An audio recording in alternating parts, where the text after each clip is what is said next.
គុំរើបំរាស់អីនឹងមិនមែនជាកូនបង្កើតរបស់ខ្ញុំផងញ៉ាំអីច្រើនម្ល៉េះម្ហូបឆ្ងាញ់ទាំងនេះទុកឲ្យកូនបង្កើតរបស់ខ្ញុំញ៉ាំទេប៊ីងឲ្យខ្ញុំខានញ៉ាំសាច់យូរហើយឃ្លានពោះណាស់ខ្ញុំសុំបន្តិចក៏បានដែរខ្ញុំនឹងស្ដាប់បង្គាប់ណាស់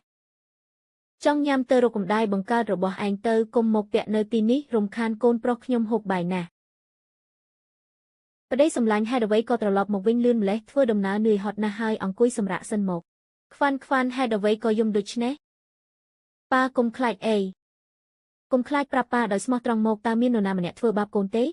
មានថ្ងៃណាក៏ឲ្យខ្ញុំញ៉ាំតែបាយសដែរហើយថែមទាំងជេរប្រមាថខ្ញុំទៀតក្មេងយំដល់ថ្នាក់នឹងហើយប្រាប់ខ្ញុំមកថាតើវាជារឿងអ្វីឲ្យប្រាកដក្មេងវាគ្រាន់តែនិយាយលេងសើចទេខ្ញុំមិនដែលលំអៀងដាក់កូនអ្នកណាឡើយប៉ុន្តែហេតុអ្វីក៏អ្នកប្រព្រឹត្តចំពោះកូនស្រីខ្ញុំបែបនេះចិត្តអាក្រក់ដល់ម្ល៉េះខ្ញុំតែងតែធ្វើឲ្យស្មើគ្នាជានិច្ចគ្រាន់តែសម្ដីក្មេងនិយាយអ្នកក៏មកបន្ទោសខ្ញុំដែរអ្នកថាគ្មាននរណាឃើញមែនទេបានហើយថ្ងៃនេះបើមាននរណាម្នាក់ហ៊ានធ្វើជាសាក្សីឲ្យកូនស្រីខ្ញុំយើងនឹងលែងលះគ្នាឥឡូវនេះឯងលោកតាលោកយាយពូមីងសូមជួយធ្វើជាសាក្សីឲ្យខ្ញុំផងជួយចង្អុលបង្ហាញការពិតម្ដងមើលពិតមកទៅគុំជឿនាងអី